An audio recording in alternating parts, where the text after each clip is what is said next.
Okay, so I think we can start. And well, thank you for coming. So this will be the workshop on DNS over HTTPS. My name is Vittorio Bertola. I'm the focal point for the workshop and the moderator. So before we start, I mean, while we put the presentation on the screen, this workshop is meant to be an open discussion.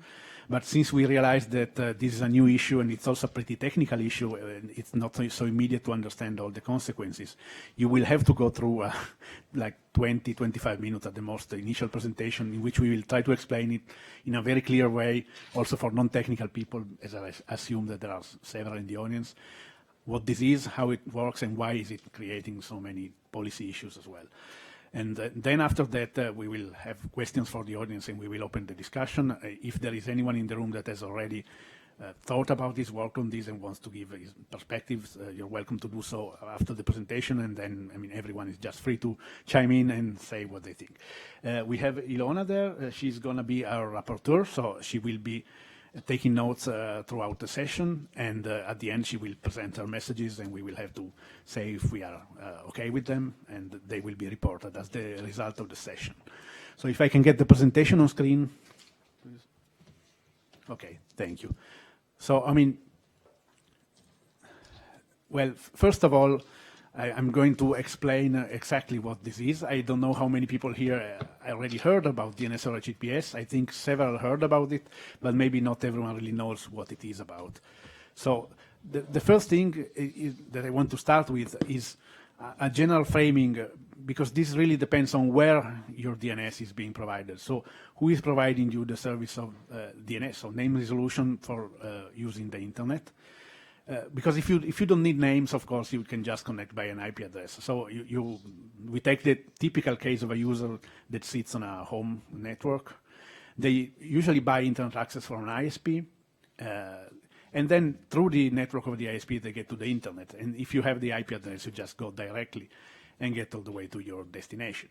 But then, of course, people don't want to use IP addresses, and this is why the names came in. So the DNS was invented in the 80s because people would like to use names to connect to places. And so there is basically a hierarchical set of resolutions. Resolution is the operation of converting a name into an IP address, and in the end you contact an authoritative DNS server and to ask for the IP address that corresponds to the name.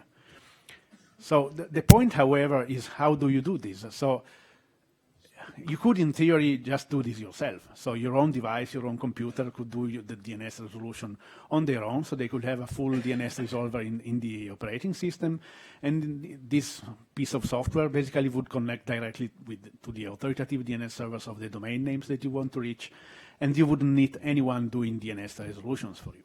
But unfortunately, this is not how it works, for a number of reasons, which mostly have to do with the complexity of a DNS resolver, and also some optimizations that you can get if you have something in the middle, as a server that does the resolution for you. And so this is how it usually happens. So this is the, let's say, traditional architecture for resolving names over the internet. Whatever you do over the internet, as long as you use a name, so connecting to a website, connecting to your email server, whatever you do goes through a DNS resolution. And usually what happens is that when you configure your device to access the internet, or when you connect to the network, you enter a name server, usually called by the user, or resolver in DNS speak more precisely.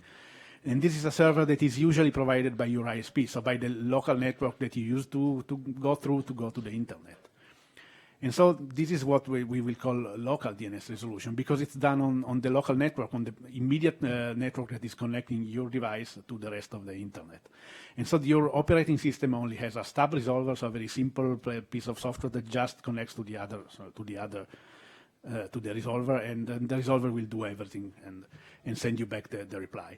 And the stub resolver is in the operating system, so it's just the same piece of software for all the applications in your device. So this is local. This is local because that's the nearest piece of the internet that you have in respect to your home. But it's also local in juridical and cultural, social, business terms. So the ISP through which you get your internet connection is usually in your same country or even in the same city. They speak your language. You have a contract with them, so you know how to reach them. They can provide a service for you. If something doesn't work, you can call them. and so they can fix the internet access for you. While this is the newer way of resolving names, newer, but still it's been in place like for 10, 15 years. So this is the remote DNS resolution model. It means that the name server that you are using is not provided by your ISP and is not on your local network anymore. So it's still a name server. It's similar to the other one, but it's somewhere over the internet, provided by a third party. So what happens is that your stub resolver will now connect through the network of your ISP and go out there to the internet. And so it will talk to the resolver which is on the internet, and then the resolver will do the resolution for you and send back the results. So this is remote.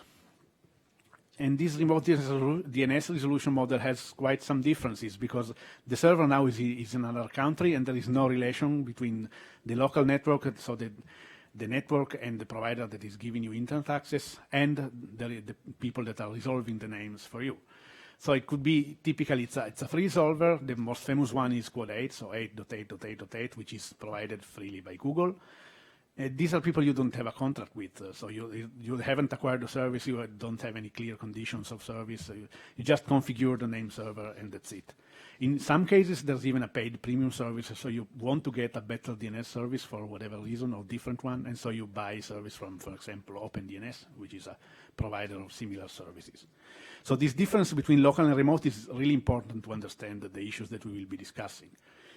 So in terms of usage, these were the latest statistics that were presented like 1 month ago at the DNS symposium organized by ICANN, and they show that now, remote resolution is really gaining ground. So they said up to 40%. This is really depending by country. I'm pretty sure in Europe it's less than that, could be 20, 25. There are parts of the world like, many developing countries where the local infrastructure is bad and everyone is using Google. So, it really depends on where you are. But, still the local resolution model is by far the most common way of resolving names over the internet, especially for the average non-technical consumer.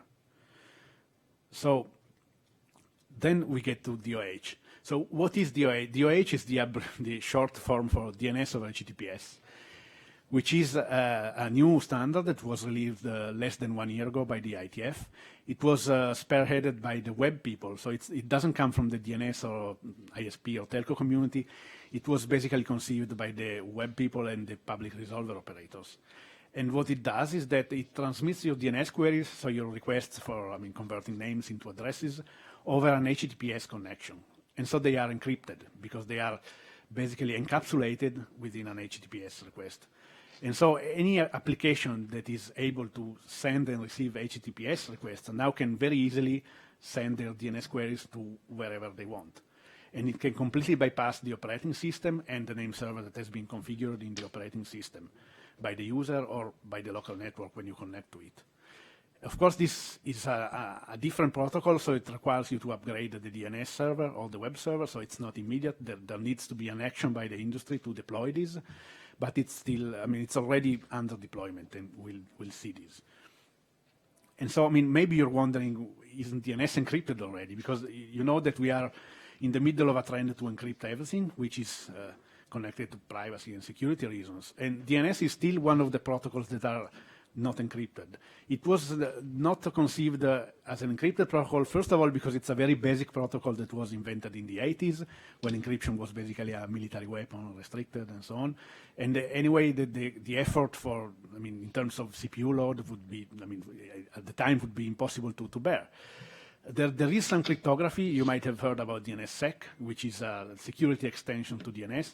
But DNSSEC uses cryptography to ensure that DNS records cannot be modified when you receive them.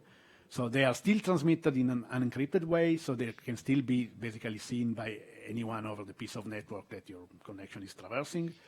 But at least they are signed so that they cannot be modified.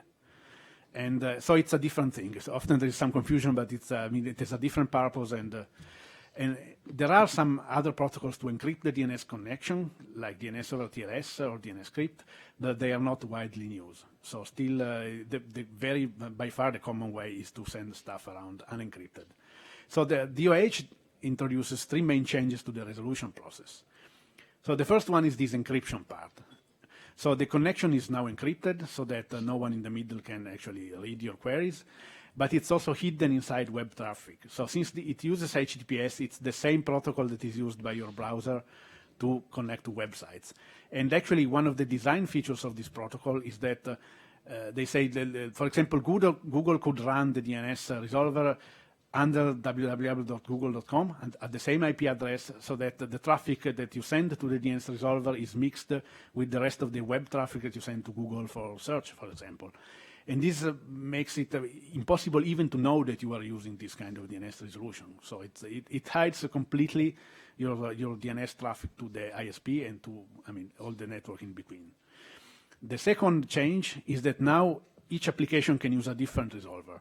So DNS until now has been a network service. So something you get as part of the network service, and it's the same for all the applications that run on your device. With DOH, it becomes very easy for each application to do their own DNS query. So if they want, they can not use the operating system level DNS resolver. They can just send queries to something, some other place. And so different applications can resolve queries to different places. And the third part is that now, since it's the application that is doing the DNS resolution, the application maker gains some control on the choice of the resolver, of the DNS server that is used for the resolution. And in some cases, there is actually a hardwiring of a remote resolvers list. So the application maker decides which name service you are allowed to use. And if you want to use a different one, you're out of luck. So the first one is the only one that is common with the previous protocols, so DNS over TLS, the previous encryption protocols. But the other ones are are new. The first two are protocol design choices, so they are embedded in the way the protocol is made. They are unavoidable given the way that the protocol is made. The third one is a deployment choice. So it can happen or can not happen depending on what each application maker wants to do. And this is where there is a lot of discussion now, which is related exactly to the deployment policies that have been chosen by several application makers and especially browser makers, since now the web is basically most of what you do over the internet. So I hope everything is clear, unless you have, the consequences of deploying DOH in policy terms are quite far-reaching. Well, the first one, the encryption, I think is not problematic. So there's really not a lot of argument about encrypting the connection. So what they are trying to do is that they are trying to protect the connection, especially for people that are already using remote resolvers. Because if you use a remote resolver, your DNS query will go unencrypted throughout a good stretch of the internet, because the resolver can be very far from you. And so if you have someone in the middle of the internet that can put a server and sniff your traffic, intercept your traffic, like some agency, for example, governmental agencies were known doing, then they can really see all your traffic, and so they can see basically everything you do over the internet. And so this is clearly bad. And so this is the scenario that the encryption part is going to prevent. While, if you are using a local resolver, this is not really so important for you, because the local resolver is really near to you in topological terms. It's just a couple of network hops from your device.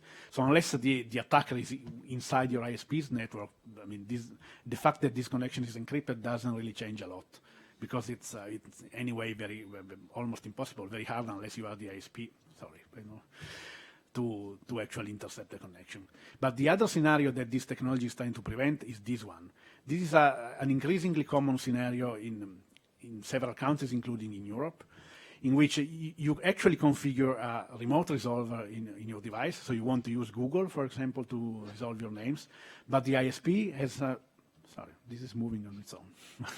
The ISP has a transparent proxy, so a server that is in the middle of these connections, and since the data are unencrypted, they can just intercept your attempts to communicate with Google, for example, and they can see the traffic. They can actually block what they don't like, they can filter it out, they can apply policies, national laws, or whatever. And of course, this is not liked by the browser makers and by the people that operate the remote resolvers. So they want to make it impossible for ISPs to apply any policy to the traffic that is not directed at them. And so this encryption, is it a good or a bad thing? I think it really depends on the use case, and you will see this a lot. So it's basically impossible to say this new technology is good or bad in general. It really depends on who you are and what you want to do, and what is its use case. So if you are a user of a remote resolver, this is definitely a good thing for you. It helps you reach the resolver without anyone, blocking your traffic. Sorry. And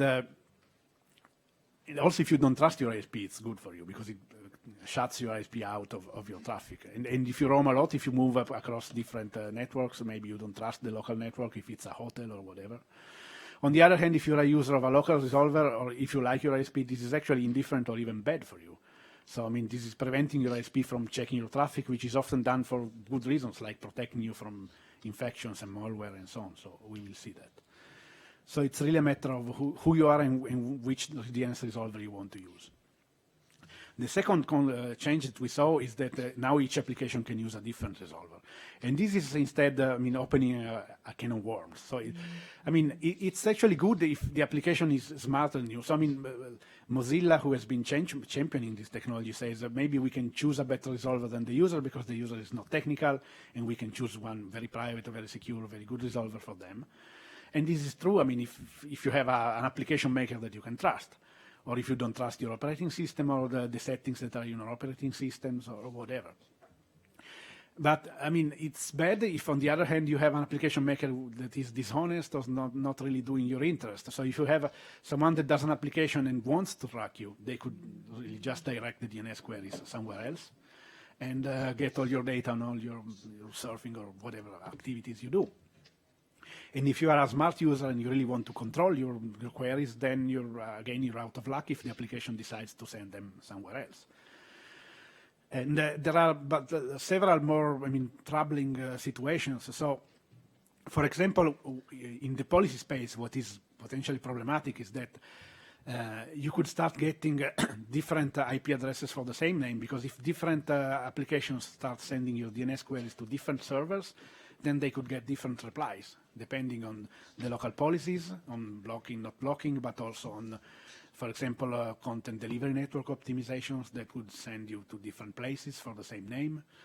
And this risks creating a mess in which maybe in some applications you can reach a certain destination and the same name in another application doesn't work. And it's even worse if you think at the namespace and all the policies surrounding the namespace, like ICANN's policies and so on, because each application in theory can now control the namespace and say, we are going to add our own TLD to the resolution and we're going to resolve it ourselves or so on. Or on the other hand, we're going to block some TLDs that we don't like.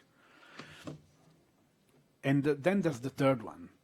The third one is the fact that the application maker now controls the resolver choice. And this is really the core of the discussion. So this was, this started when Mozilla 1 year ago announced that they wanted to enable this new technology in Firefox. And they wanted to do this by default. So not really, asking users to do it, but just saying, are you okay if we turn on this as a better DNS way, more private, more secure? And so, and the point is that they also made a deal with Cloudflare, which is a big global CDN provider, to run the DNS server that would then be used by this new technology. So basically this is again meant that when they would turn this on, all the DNS queries would start, for all Firefox users all around the world, would start going to Cloudflare, no matter which DNS server was configured in the operating system. So they haven't actually done this yet. There's been a lot of discussion, so they're still working this out, and now they say they will do it, but maybe just in certain parts of the world. And what they came up with is a resolver accreditation policy, so they also said they now want to have more than one resolver choice. So they actually said if other people want to run DNS or HTTPS servers that can be used by Firefox users, they have to go through this accreditation process. So we are going to see if we accept them, and we will accept them if they meet a number of requirements in terms of privacy. So some are actually pretty good ones, like not storing the data, not giving it out to third parties, and so on. But what's happening, also in the initial implementation, on the right you see the configuration scheme for Bromite, which is a derivative of Google Chrome. So it's a browser that is, really focused on privacy. And what they do is basically that they don't even let you choose your server. So they give you, the option to disable DNS or HTTPS, or just you can pick among Google, Cloudflare, or Code9. So 3 big global operator public resolvers. And this is, so if you wanted a different one, you're out of luck again. And so this is the real change. So in the current traditional model, still local resolution made by the local ISP is the default. So it's what you get if you just connect to a local Wi-Fi network or whatever. You get a nearest resolver, and you can set the resolver in your operating system. So if you want a different one, you can go there, change it, and it will apply to all your applications. So in this new version, under this deployment model, the remote resolution will be the default. So the default will be to send all your queries to a global resolver somewhere over the internet, which is decided basically by the application maker. And if you want to change this, you have to change this once per every application. So you have 50 apps on your phone, you have to set the DNS server in 50 places, unless we can come up with some ideas, for example, policies or ideas to make it so that the user can set it just once, which is part of this discussion. So this has a lot of policy impacts on a lot of different things, and some of them are not really immediate. So, but the most immediate one, and which is currently being discussed at the IETF as well, is concentration. So what happens now is that, DNS traffic is really spread across hundreds of thousands of servers. Basically every ISP has one or more. There is some mild concentration, but again, recent data show that to get to 95% of the DNS traffic of the world, you have to put together the top 1,000 resolvers. So it's still a pretty good distribution. Of course, we saw that Google has 1/3 of that, but the other ones are really small. And they are all around the planet, so in different countries, different places, and you can pick whatever. In this model in which the application controls the DNS resolution, then for browsers, the situation is dire, because there are 4 browser makers that control over 90% of the world's web traffic. And so, and by the way, they are all in a single country, in a single jurisdiction. So this is really creating a concentration and potential control point. And it's very hard to, to imagine that this is going to be different in the future. So there have always been very few browsers dominating the market. Maybe the dominating one changes, but there's always one that is dominating the market. And then there is the discussion about privacy. So this technology was proposed to have more privacy, and indeed it does in terms of transport. So your queries cannot be intercepted anymore. And this is definitely one of the advantages, and we should actually make good use of this. The problem is that if you are changing the place where the queries are resolved, you're changing the jurisdiction. So if now you are in Europe and you're using your local ISP's server, you're covered by GDPR, basically. If your data start to be sent outside of the European Union, then different laws apply, and they might not cover you that well. And also, the ISPs are companies that don't live usually off target advertising. You're buying internet access, you're paying them to get access, including the DNS server, and that's mostly what they do. And also in Europe, they cannot really monetize this data. It's forbidden by law. While the global platforms, in a good part, are companies that live off tracking people. So they say, of course, they committed to not to use this data for user tracking, but in the long term, this doesn't look likely, honestly. So it looks likely that this will be yet another way for the big internet platforms to have more data about the browsing attitudes of people. And in terms of censorship, this is also potentially a very good technology, especially if you live in an authoritarian country, because this is going to basically bypass whatever DNS-based content filters that are in place in your country. So if your country uses DNS to block some destinations, then this is going away. And this is good, especially if you don't like filtering. So of course the IETF's mindset is that no filter is ever good, not just the authoritarian ones, but even the ones that we have in Europe on, let's say, child pornography and or illegal content or this kind of, counterfeit medicines, illegal gambling, a lot of stuff that is filtered in different European countries depending on the local laws. So this is going to disrupt all of these, as long as it's based on the DNS. But on the other hand, you now get any DNS-based content filters in the resolver's country. So if the resolver's country, let's say the US government passes a law that says that certain TLDs have to be blocked, that certain companies have to be made unreachable, then now you will be subject to the resolver's country censorship. And on the other hand, the fear is also that this will create pressure, even in Europe, for other ways of filtering the internet access. So I mean, DNS filtering is a mild way of filtering things that is easily bypassable by smart users and still is not so over-invasive. It's pretty precise in what it filters. So it's a good compromise between not filtering anything and being very heavily filtering. If this goes away, the fear is that now the ISPs will be forced to apply like firewalls or even the packet inspection or other ways of doing this that is going to be much more invasive in the end and problematic for the users. Same for network neutrality. Again, there are ISPs that are breaking network neutrality, and this is bad. And so this can prevent ISPs from breaking network neutrality, but on the other hand, now the application maker or the resolver operator could break network neutrality. So it really depends on the jurisdiction where this happens and whether network neutrality is protected or not. Then there's a discussion about performance. Performance really depends. If you have a local service which is very well performing, maybe it's better because it's near, but in several cases the remote resolvers are actually quicker and perform better. There's a problem with CDNs, content delivery networks, because if your resolver is local, I mean, it can give you the nearest server from the content delivery network without actually having to forward information about you. So if you, I mean, your ISP will get a localized content delivery server, and they don't need to tell who you are to the CDN.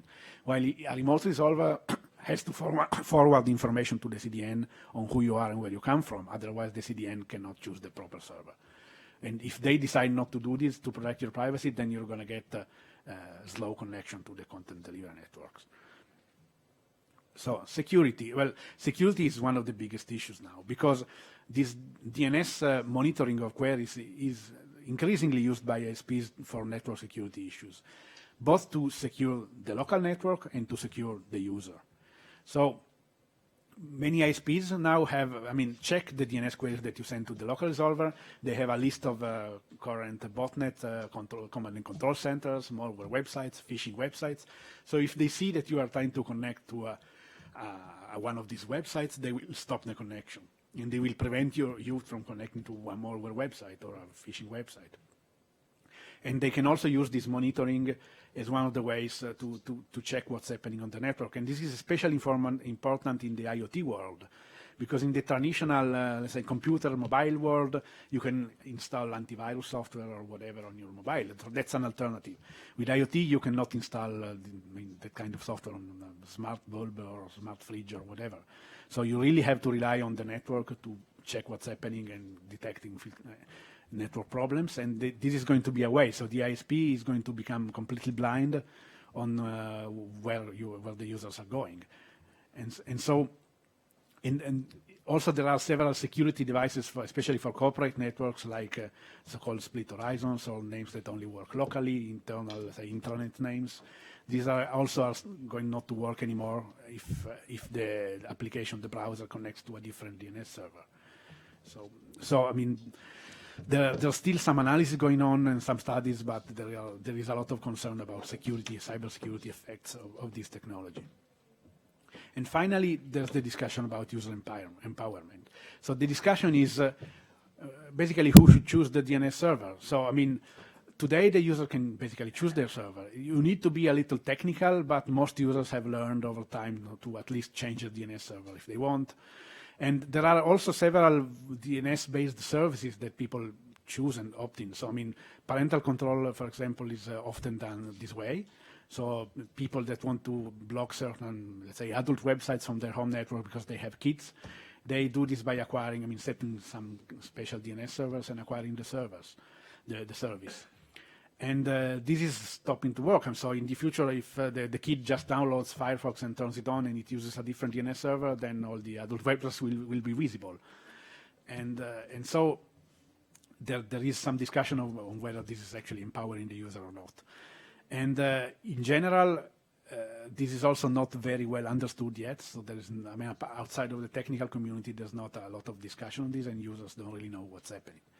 So the key points that I want to make is that the discussion is about privacy, but it's not really just about privacy of the transport of the queries or encryption, but privacy in general, and that's the approach that should be discussed.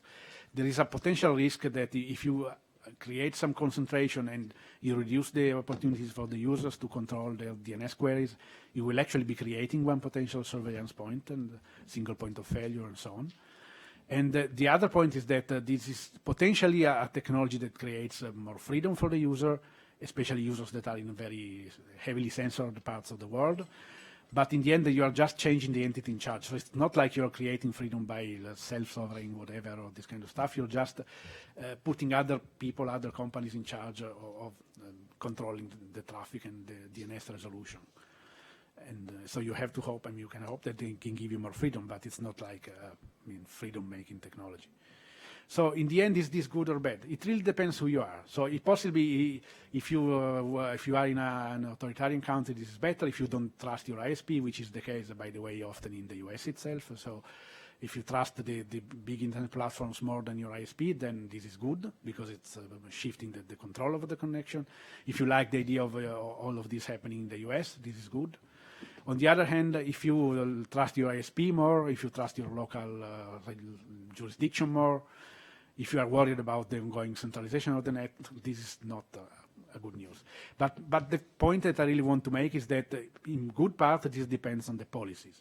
So this is why now the discussion has to move from the IETF into the policy realm. Because, for example, if you had policies that the applications still have to use the local resolver, then many of these concerns will go away. So, the discussion really has to be on can we do policies and how can we convince everyone to sit at the table and make good ones. So I would like to now to open the discussion, and I would like to leave you with 3 questions. Then if more people want to have more questions, of course, they are welcome. But the first question for discussion is who has control over the device's resolver? So is it the user in the end? And so should the user always do this?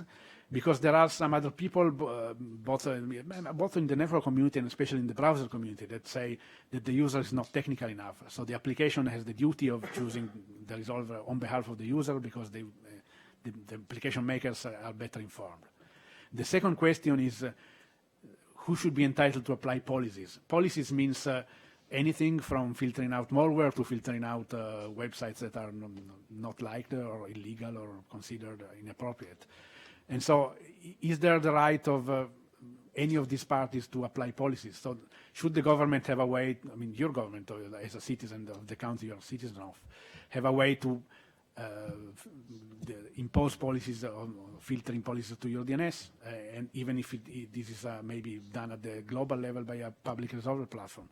Or is the resolver itself, should they be able to apply policies, for example, for network security, and same for the network administrator?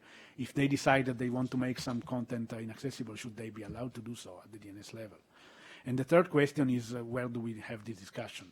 Because the discussion now, it has mostly happened at the IETF, so it's been a very technical discussion, and it's been very informed by the values of the IETF, which are a specific, let's say, West Coast libertarian values. And in other parts of the world, this is just starting to happen. And I think in other parts of the world, there are different views, and so where do we put all the stakeholders together, and where do we have this discussion? So thank you. These are my contacts if you want.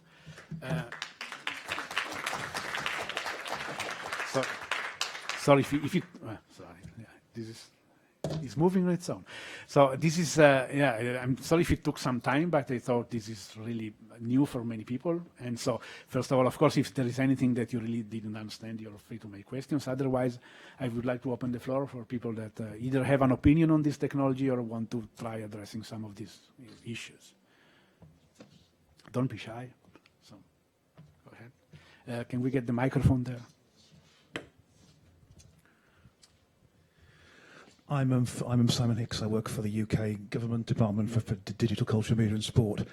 Over the past month, we've had more parliamentary questions on this than I normally get on standards in a long time. So it's certainly something that's on my radar and is of concern to certainly to ministers in the UK. Personally, I'm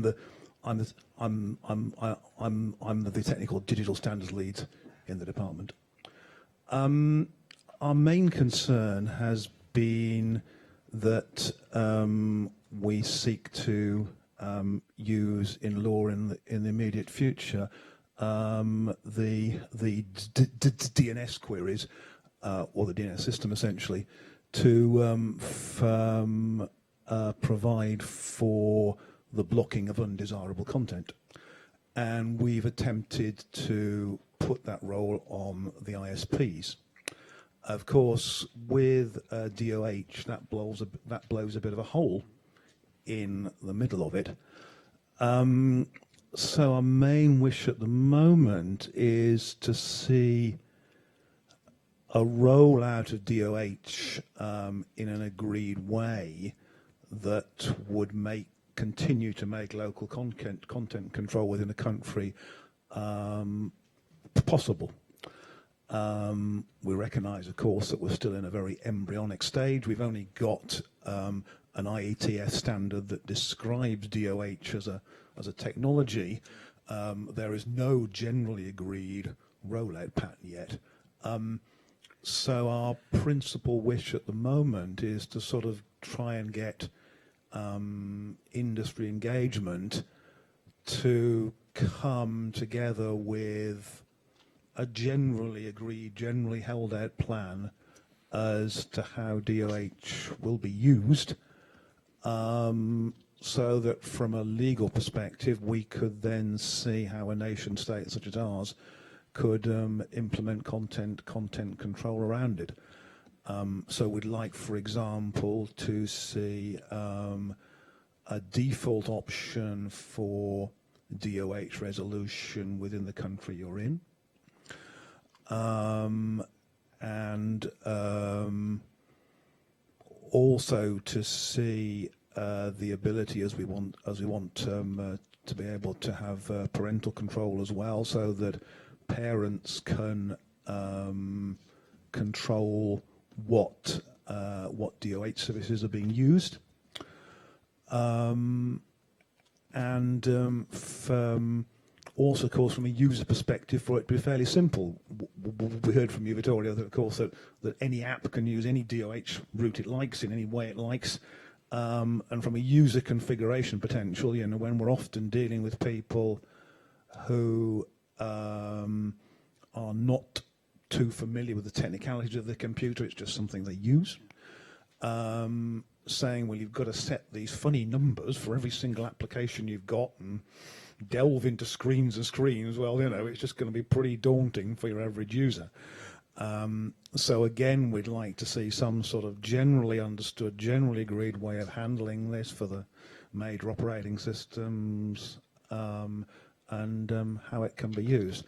So I'm afraid I come here with a lot of questions. I'm a technical person, so I understand the implications of it all, or some of them at least. But of course, you know, we're trying to get something here that works for a nation state and that works for the average user. And I think DOH, where it currently is, you know, it's a perfectly good standard.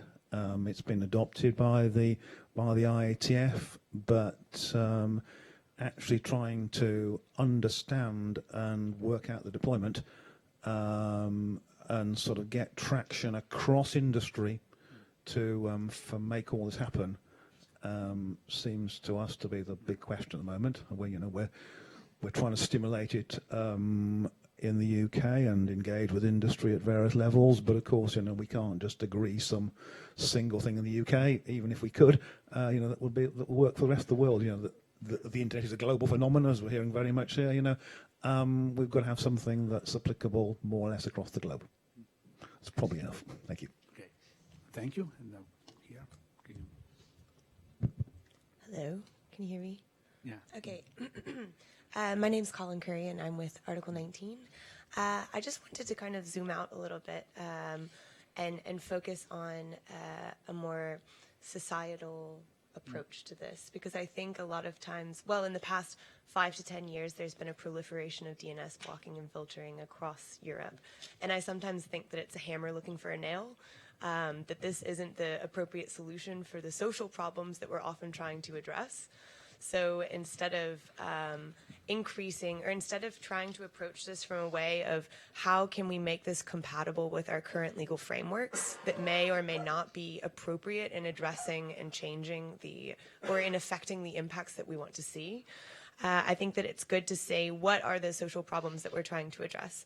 And that's why I really appreciated your presentation and how you laid out kind of the pros and cons and all of the different aspects, because I think that as a community, these are the kinds of thoughts, this is the line of thinking that we need to be pursuing.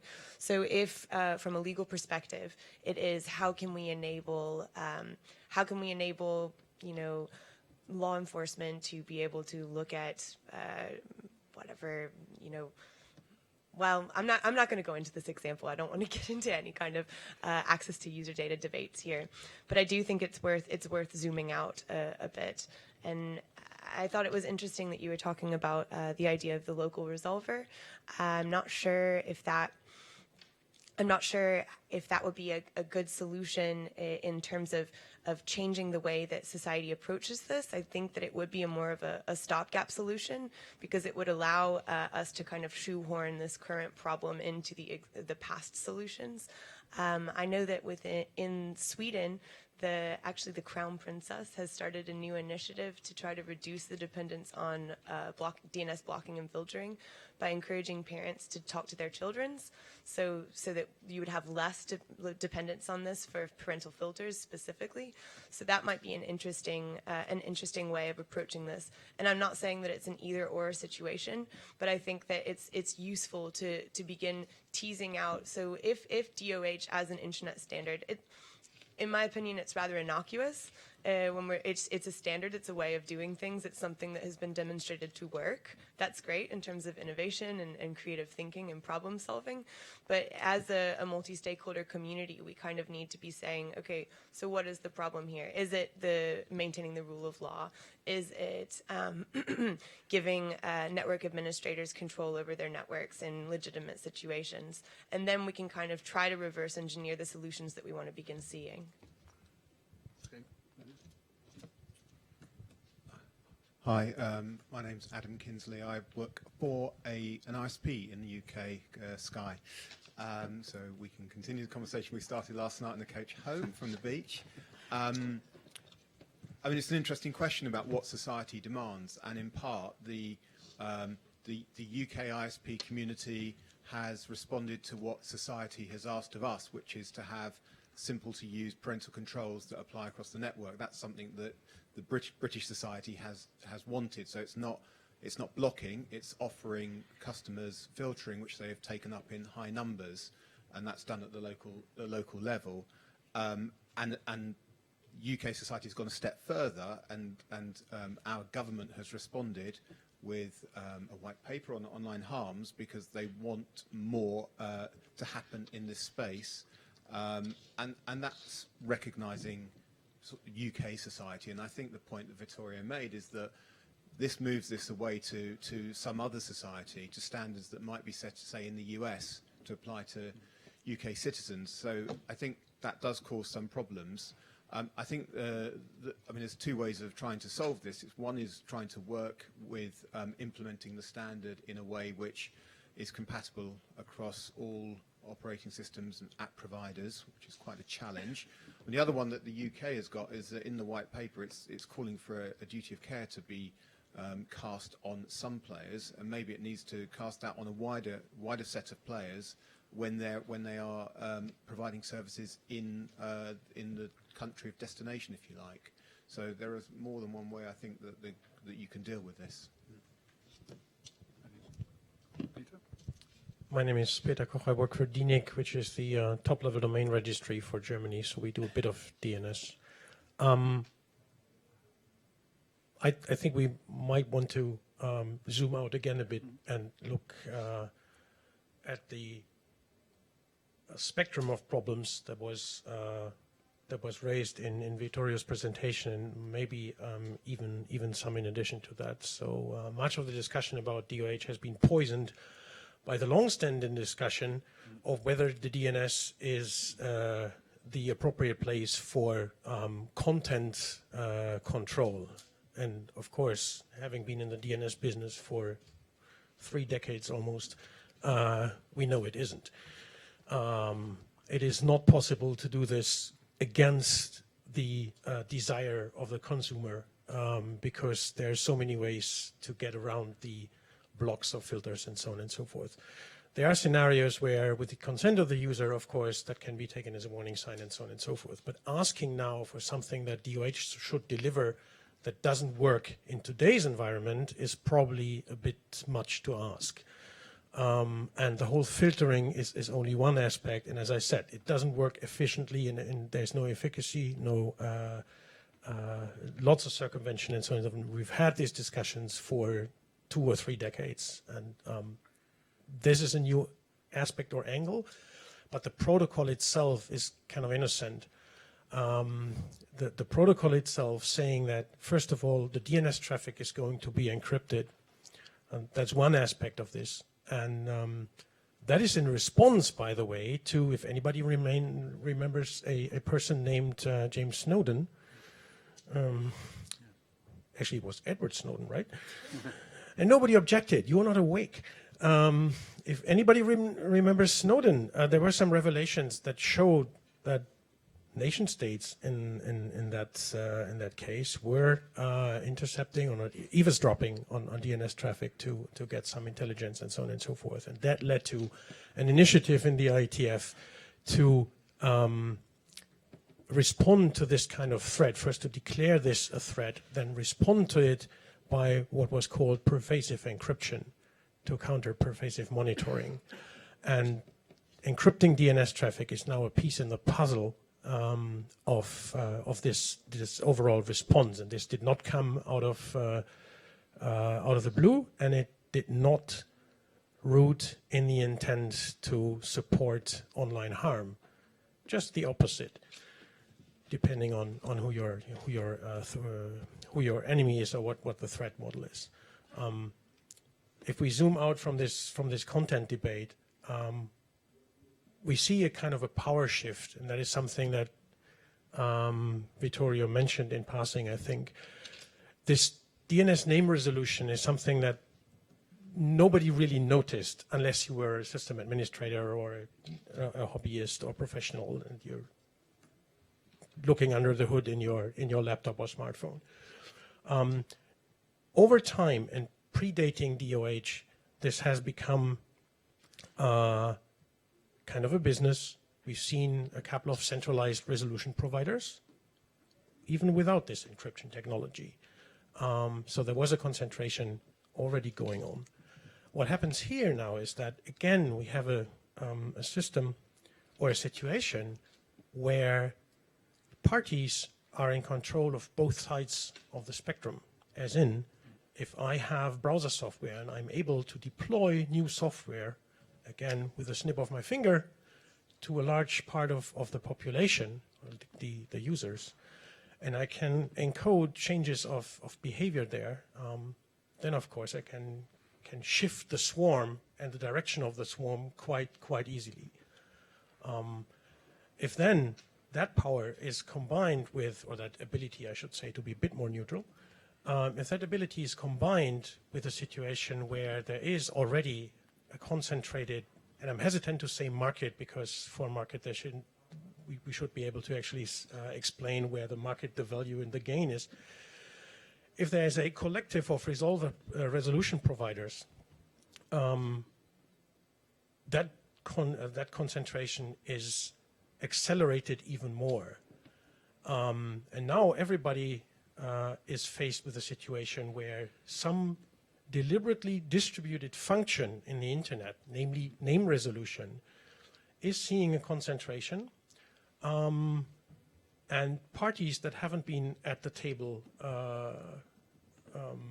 as a, we could say stakeholder or as a participant, whatever, now get millions or tens of millions of users and consumers behind them. So that might shift where things are going. And also what Vittorio mentioned in passing, I think, or you mentioned it explicitly actually, what does that mean for the shape of the namespace is something to think about. Because if there's only a dozen or so resolution providers, and not everybody is forced or willing to use them, but it's the vast majority, then it would be easy for them, same way as it is easy for the certification authorities to kind of agree on how certificates work and so on and so forth, to sit together and decide whether or not .amazon is something they'd really like to see added to the namespace. I'm not saying the root, I'm saying the namespace.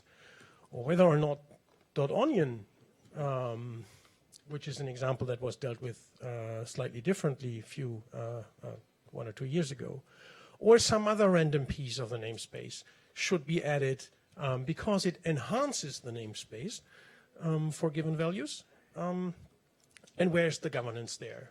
And another governance question that I would like to highlight here is there has been discussion about, okay, there should be a choice of resolution providers. There was an agreement kind of that, or a response that, well, maybe a monopoly or the browser vendor deciding who is going to provide this shouldn't be the thing. But the browser vendors or a particular browser vendor would like to have a say in what conditions these resolution providers should meet, as in what should their policy be, as in privacy terms, as in what the strength of the encryption is, what the opportunity or the regulatory regime might be, or what additional services. Somebody at the end of the table mentioned parental controls, for example, which are already sold as services. And then the question again is, of course, is that something that the browser vendor should suggest or dictate, or a collective to avoid cartel of browser vendors should do, or where is the governance for this, for the policies of the resolution providers? So I think that's, for a venue like this is a bit more big picture than repeating the debate about content control. And apologies for the co-presentation of the table. Yeah.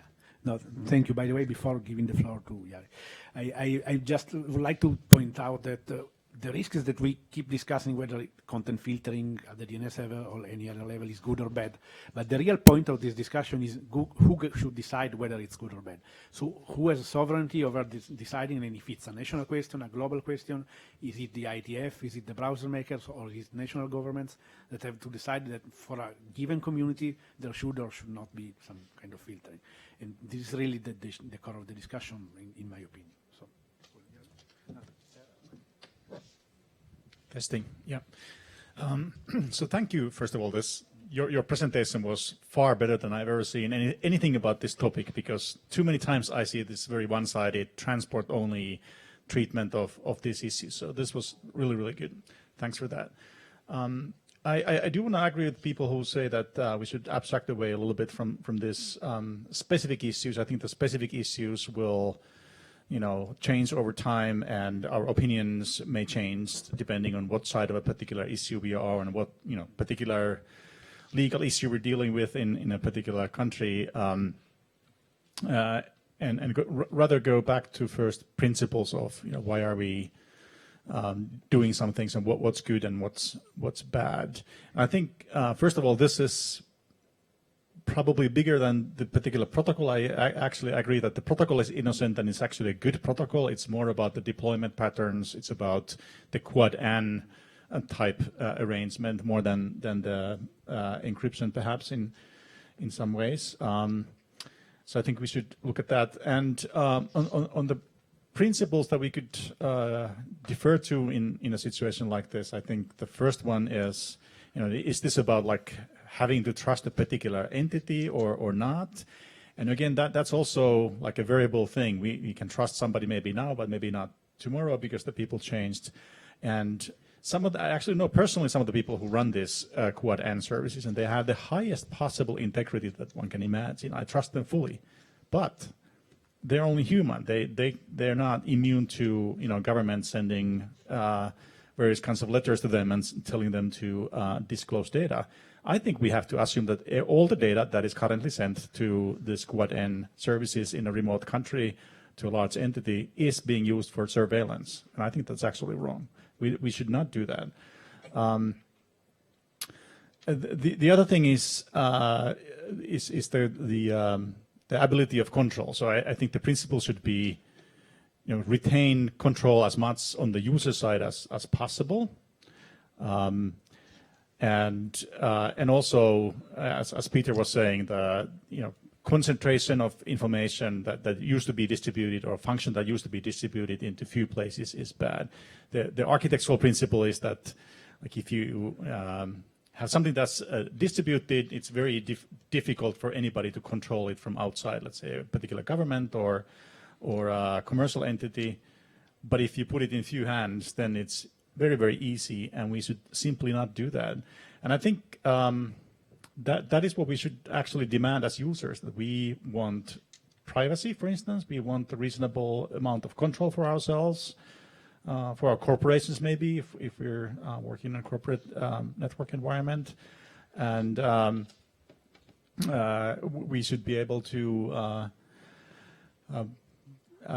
ask the browsers to, like, if they actually want to provide something that's not just transport secure, but also secure in other ways, then please implement something where we have user control and where we have a reasonable set of default choices that we can go to. So if it's 3 big entities in the internet, that's not enough. But if you had 100 or 500 to choose from, and they were from different parts of the world and different types of entities, then that would be far more workable, and I would be happy to use such a thing. Currently, I think it looks more like an attempt to collect data. Thank you.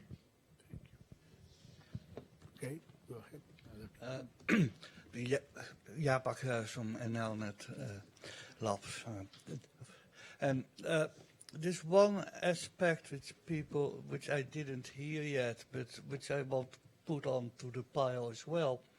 And that's a couple of security analysts are worried about this, because if you really have a data stream which is very private, it's also a very nice channel to distribute malware, and which actually and that has some people worried about how this happens, and so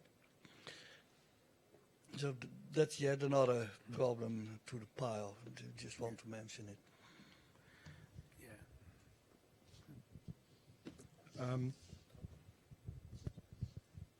Okay, so as my neighbor just said, indeed, it makes a large difference whether you have 5 parties to choose from or hundreds of options to choose from. The list you've shown were not only 3 global players, but they were, of course, all American-based players, and there are not many European initiatives yet. I hear that in the UK there might be the idea of at least having a couple of resolvers in the UK. But I think it would be vital to have those choices also really in the European space, for example, provided by European telecom providers. If they would each provide a DOH server themselves, that would at least provide a massive amount of choice in that respect. Yeah, no, I agree. I think that part of the discussion is also how to turn this sort of quarreling and negative arguments into positive ones. So, also one of the objectives of having discussions in places like this one is maybe we can put really together a multi-stakeholder effort to make good use of this technology, so and provide choice to the users. At the same time, I think that everyone is concerned with the browser makers going their way too quickly, in a way, without consulting with all the other stakeholders around this issue. And the more you get into the issue, you see that there are more stakeholders and more problems. So, okay, I'll let Peter, and then I give.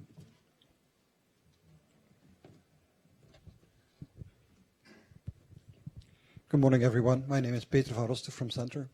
We started this discussion a couple of months ago in our community. Vittorio contributed to that with a presentation. It's really cool to see that the presentation has evolved and there's plenty of updates and new stuff.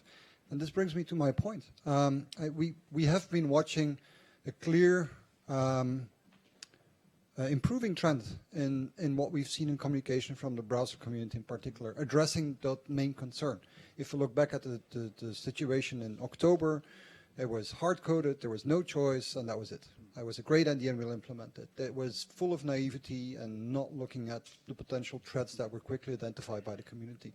I think through these healthy discussions, we've been able to improve the situation, and I think we're moving forward to a healthier goal. What Mozilla did with their clear requirements for DOH resolvers that they would accept as possible options in their browser, default still to be decided as far as I understand, has been taken up by the central community, and so CCTLDs will start building if they haven't already done so. So .lu and .cz are already operating DOH resolvers that fit those requirements. So I think there's indeed a positive side to the story. It's seen as an opportunity to encourage improvement. Thanks. Yeah, Colin Carey again.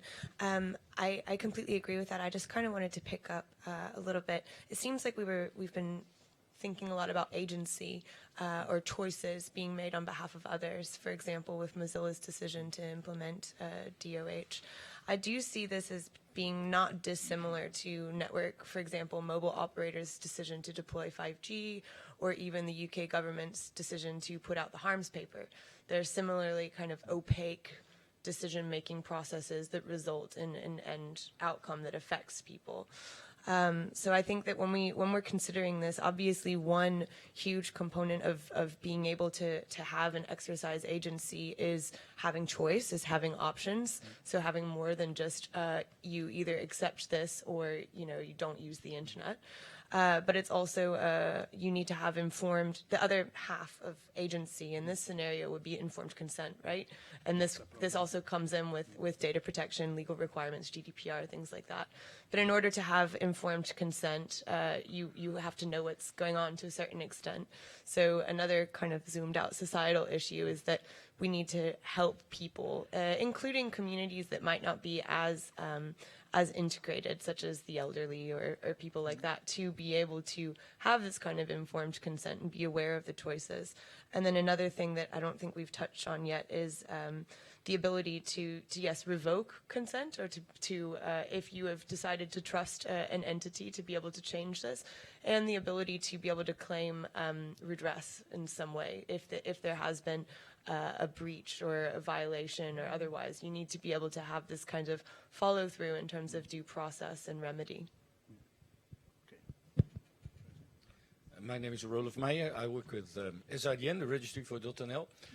Peter, I think you were a bit humble. Center has this was a very balanced, comprehensive presentation, and Center has just published a very balanced and comprehensive document on this subject. As far as I know, it's downloadable from the website, and it's definitely worth reading if you're interested in this subject.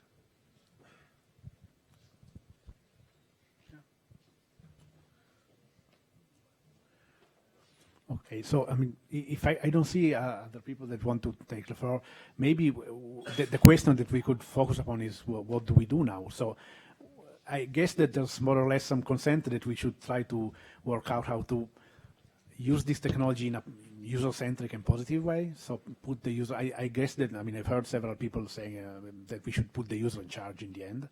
I didn't hear anyone saying, no, the user should not be in charge of what happens with their data. And if you start with that assumption, then the next step is what each stakeholder needs to ensure that the user in the end is in charge. And I mean, part of the discussion in the beginning is that it was relatively hard to engage the people that were deploying this. By the way, I have invited Mozilla here. They had no one physically participating in this conference, so no one could come, but they are in the loop, so it's not. This is not meant to be everyone except them. But I think that there should be a place where the people that are concerned about this start meeting, even in an informal way, and discussing what could be done to use this positively and deploy this positively, addressing the concerns, while also meeting the initial objectives of privacy and security of the protocol. So, I mean, I know there are some efforts to build this kind of informal coalition, mostly now coming from the UK, because the UK is the country where the debate has been more advanced for a number of reasons. I'm happy to hear now people from the Netherlands and other parts of Europe. I guess that all the European countries should start thinking of this and maybe discussing locally what are the plans, whether these plans, for example, include encouraging the ISPs or even the national community as a whole, or the CCTLD to deploy a resolver, a DOH resolver. And also part of the discussion that we need to have, I think, is how can we build a fair, in a way, the list of trusted resolvers for the browsers. Not that what Mozilla is doing is not fair, but several people have expressed the desire of having some kind of third-party process, so that it's not the browser maker that decides which operators can end up on that list. A bit like all the infrastructure that has been built around the certification authorities for the certificates. So to have some sort of independent or shared process that can ensure that every applicant can be fairly treated and can end up on that list if they meet all the basic conditions. And also the basic conditions are widely shared and not unilaterally decided by application makers. I don't think we have anyone from the other application makers because, by the way, Mozilla has been insisting on this. Google position until now has been sort of more cautious, so they are experimenting with this. Some of they have released apps and they're trying this in Android. They are doing things, but they have not announced they would do the same that Mozilla is doing. So, but still, of course, they need to be part of the discussion. So, go ahead. Thank you. I'm Tapani Tarvanen from Electronic Frontier Finland. And while it would be better to have 500 to choose from rather than 3, I see no obvious reason. Actually, I see it seems obvious that you should be able to enter your own whatever IP you liked. For example, in particular, in the internet situation, we want to have local host names. You would want to have your own resolver anyway, and having an HTTPS server of your own should be no issue. So why would we have to choose from whatever the browser makers decide to trust? Is there some reason why have an open box where you enter the IP or wherever you want to run your own DOH resolver?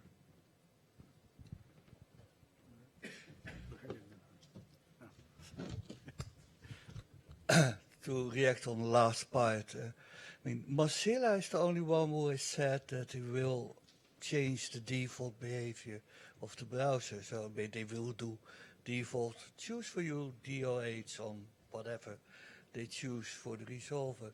I have a good source that their competitor, Google, which has actually a bigger marketplace than Mozilla, will not change the default behavior, at least on this moment, and but will build in the possibility that you can choose. So there are different tastes as well in the implementation of this stuff. I mean, and there are more to follow. I don't know what the other people say. Ads. I mean, there are so many of these. So that's.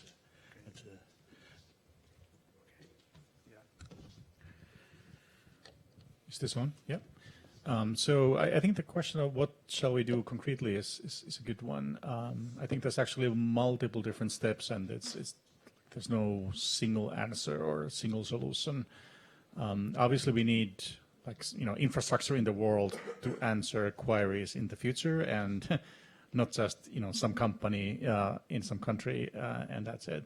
So it sounds like that is sort of in progress, and I actually don't see a reason why operators or ISPs wouldn't be basically all of them running their own also. I mean, that's a place to sort of fastest respond, and so the latency would be reduced. That's good. Then we have the question of the list. I think people are very focused on the list here. It's sort of a current issue, but that's not the only issue. In order for the list to make sense, we have to have some things to point to. So you actually need both that. And finally, to follow up on Tapani's points, of course you should be able to add your own thing also. But I would actually go a little bit further. There's probably some technology to be thought up that would round robin through different things, or send one part of a question somewhere and another part somewhere else, so that nobody would have the full picture of what is the user asking for, or which user it is to be that wants the answer. So there's this technical component, work further, develop more solutions, work with the browser vendors on how the lists are managed, and then create this infrastructure. Those three things. And also maybe fourth, continued education on this topic. Yeah, definitely. Even if, for example, that kind of solution of spreading out the queries works for general browsing, but if you want to use a specific server because you have a specific policy like parental controller. So, I mean, it's really a matter of several use cases that conflict with each other. So, and maybe part of the problem, I think that during the creation of the protocol, only a subset of all the use cases were really considered or were in the minds of the people that were thinking of them. And so there are a number of situations that haven't really been thought out very well. But I agree. I think that this is why we're having a discussion and we're trying to bring more people in and more stakeholders and have multiple views.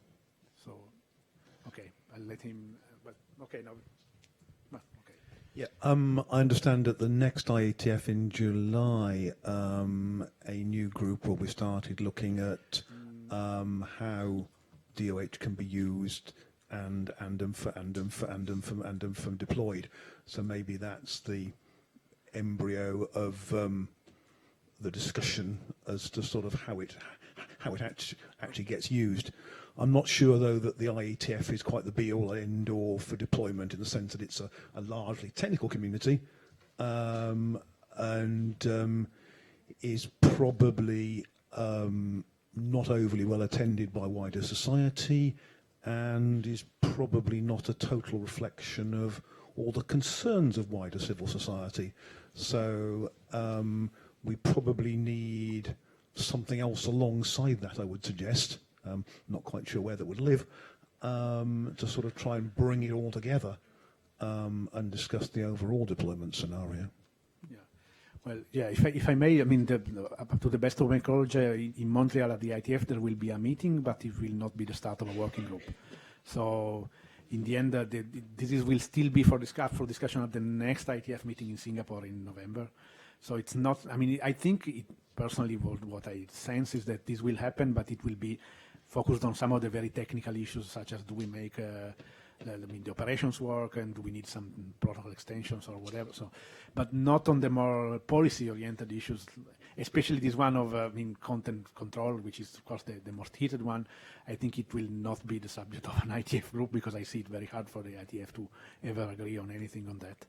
Which means that we should have a discussion on where that could instead happen. And this is why multi-stakeholder settings like this one actually are, I think, one of the best options. I mean, I'm a bit surprised that this hasn't come up yet, correct me if I'm wrong, at ICANN's GAC, at the Governmental Advisory Committee, or at the high-level group on internet governance. So in these kind of places, I would expect governments to work out a view. But then, of course, this is the governmental view, and then there should be the other stakeholders. So maybe EuroDIG, the IGF, could also be a place where we could have meetings, or maybe some existing organizations could host a series of meetings. I mean, this is open for discussion and for action. So we have Colin. Colin Carey again. I have just an idea that we might be able to take forward. It's along the lines of the resolver accreditation policy that I think Mozilla is working on. But I was having a look at the codes of conduct under GDPR, and the European Data Protection Board has some really interesting and thorough guidance on how those can be established. So in the eventuality that we have a bunch of different resolvers running their own DOH servers, then it might be interesting to explore potentially creating a code of conduct for these kinds of services, because this would be a way that we might be able to standardize a certain level of trustworthiness in terms of data protection. And it might have a kind of boomerang effect in terms of the widespread blocking and filtering, because one of the issues with DNS blocks and filters is that we don't have very much visibility on how, when, or how often they're deployed. So within these specifications for GDPR codes of conduct, there is a level of transparency and accountability that is required for monitoring by the supervisory authorities. So in order to qualify for to be entered into this code of conduct, it would shed light on the number of data requests, for example, that were being validated, which would in turn kind of potentially create a positive accountability feedback loop by shedding more light on the requests made by governments and allowing them more opportunities for scrutiny and oversight by civilians. Yeah, hi, Jim Prendergast with the Galway Strategy Group. Just to pick up on your point about other fora, there is a session next week at the ICANN meeting in Morocco dedicated towards this. It's one of the high interest topic sessions that I believe is led by the GAC, the Security Stability Advisory Committee, and the CCNSO. So just go to icann.org, and there's remote participation for those who can't make it. Good. I guess several people here will be in Marrakesh, so of course everyone is invited to join the session. So, do we have anyone? I think this has been a pretty good. Past discussions and meetings on this topic have been much more controversial, I'd say. This one has been inclusive. So, just a minor observation that what exactly is the reason that makes DOH different here from traditional DNS? Because a browser maker could just as easily force hard code a regular DNS service in it. So it seems to be that a large part, of course, the encryption is one thing, but large part of it is that it is deliberately being used as a way to concentrate this, that the browser makers take advantage of the not quite monopoly, but oligopoly situation where there are very few of them, so it gives them a chance to do, as a pretext of getting more security, they get the ability to collect more data from users in a few hands. So this is kind of a, really, their protocol could be treated just like regular DNS. Everybody can set their own server and so forth, but this has not been encouraged. It's kind of been hidden as an option even. I hasn't been talked about much. Yeah. So it seems to be there's something of a hidden agenda somewhere here. Yeah, of course we don't know. It's true that, in the past the browsers could have already used implemented something like this, but I think so that this is why it's really the deployment model that is creating waves and not just the protocol in itself. Yeah, Peter, again, so while I like conspiracy theories, I think there are some details or some facts that have been mentioned or should be added to this. There are alternative mechanisms to do DNS traffic encryption. One is called DNS over TLS, and Vittorio had that on his slides. One of the problems is that, and that's probably also in relation to the concentration and consolidation that Jari talked about. Web is easy. Everything else is a bit harder to deploy and to get out in the field, because this uses a different port that is, in comparison, a different lane on the roads that has been freshly tarred and so on and so forth, and isn't going to go everywhere. And also, one of the promises was that to be quote quote censorship free, and I don't think that was the best marketing ever. That separate port could be easily blocked by whatever entity.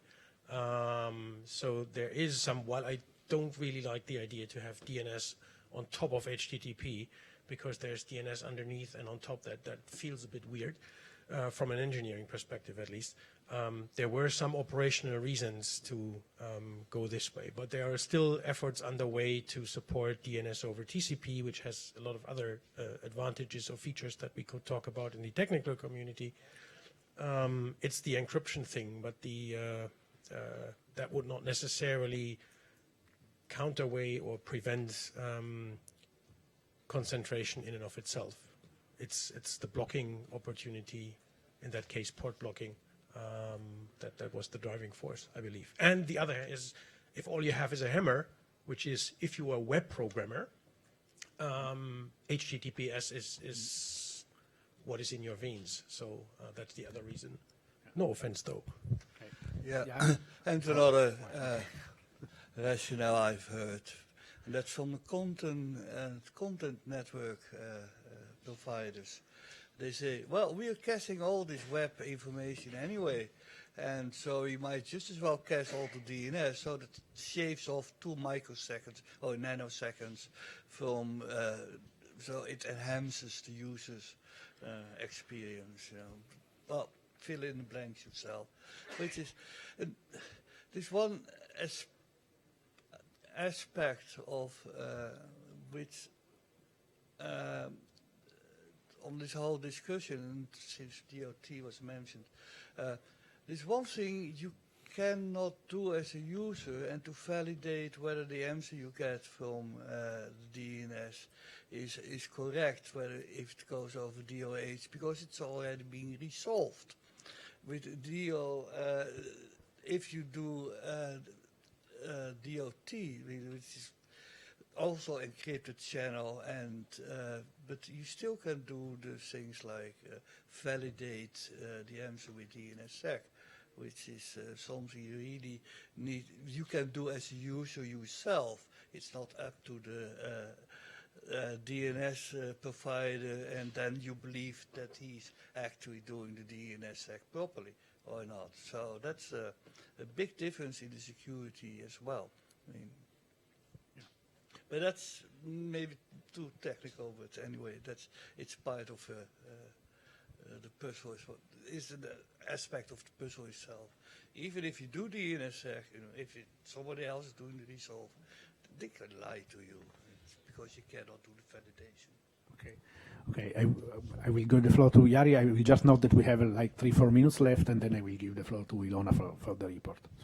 So if you want to say anything, I mean, speak now. Or Jari, just a quick response to Tapani. I think the thing is, in my opinion, this is basically a mislabeled discussion. It's not about DOE. It's about a number of different things that are happening at the same time. And DOE is just a convenient acronym that happens to be around that people attach to. So it's really about Quad N deployment decentralization. It's about encryption, which comes with DOE. It's about whether software like the browser or application should get to set their own policies or inherit them from OS, and whether the user should have control of these things at all. It's about the latency, search for lower latency, which it makes the web people cache more things, like even the DNS queries. It's about the desire of the web people to use the tools that they are familiar with, like HTTPS, and it's very easy to go forward with that. It's very powerful. I mean, I use it every day also, so it's understandable, and it's also about the browser's ability to do things like they can go faster ahead than the rest of the community. So all of those things together. Yeah, there's a Dutch guy, Herbert. He is actually tries to change the terminology into DNS in the cloud, which is actually a better description of what it is, what the problems are, and. For the IETF, I mean, for just in case people want to discuss with this as well, there is a group. It's called they call it DNS in applications, because it's really defined by the application what's happening there, and that's where part of this discussion takes place. Yeah, I agree. By the way, the terminology is also still being discussed. I mean, DNS in the cloud has the problem that it makes it look like it's a problem of the architecture, so this being served as a cloud service distributor. Well, it's really about having any kind of server, even just a single one, but remotely, irrespective of where you are. But yeah, I mean, the part of the work we need to do together maybe is also to standardize the terminology. So I don't see any other person that wants to speak. So if there is no one else, I will give the floor to Ilona. Yeah, she needs the mic, so please. Thank you. So just a small disclaimer, everybody can have the opportunity to comment on the messages afterwards, so you just have to contact the EuroDIG Secretariat and they will reach to me. So I will try to summarize very briefly the overall discussion. So the first point is that DOH protocol offers a particular level of freedom for users in choosing the way DNS will be resolved for them, as well as provide more privacy by encrypting DNS queries. Anyway, there are significant drawbacks, like concentration of DNS traffic in hands of a relatively small amount of remote DNS providers, as well as possible predetermination of a list of DNS resolvers in applications. This is the first one. The second is another problem with DOH that leads to policy debates is how to ensure that the local content is still under reasonable control. We should keep in mind that what works on the scale of the whole state is not working for a particular user. So we need to think about balanced policy with alternative options available, whom we prefer to trust in resolving the DNS for us. And the final is about the involvement of stakeholders. So all stakeholders should participate in discussion about DOH deployment and policies. Creation of a particular code of conduct for resolving services with standardized requirements for trustworthiness and data protection might be a good starting point. Any objections?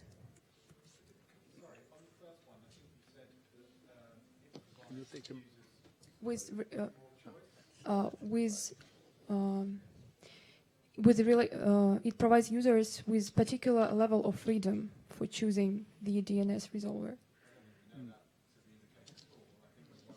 Yeah, it's actually. That's why it's particular level of freedom. But if you have a better wording, I'm ready to fix it.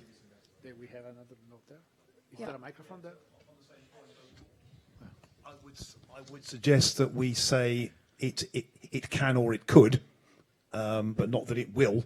It can or could. Yeah, because it depends entirely on how the application, as we heard earlier, chooses to roll out the DOH within their application, and it could be totally lack of choice, or it could be anything you want, or anything in the middle. Okay, so it could provide a particular level of choice. Okay, I put it. Any other? Yeah, maybe. Yeah, I don't know which list anyway. Yeah, so I mean, yeah, that's true. So if you want to send it at least to the workshop organizing list, at least the people that were on the list, and I mean, more people can join it. It's public, so there was a mailing list which was just for organizing this panel. So it's like 5-6 people, like Peter and others. So maybe she can send it to the list, and we can have a look. And anyway, it will be on the EuroDIG wiki, so it will be public for everybody. Okay, but thank you for doing this, because this is also not an easy matter. It was in technical terms and very hard to understand. Vittorio, one organizational question. What's the deadline for comments on the messages? I'm not sure about the particular date, but these messages will be online like in a couple of hours, so till the end of the week, I suppose. Okay, thank you. So thank you all for coming, and I think we can go to lunch.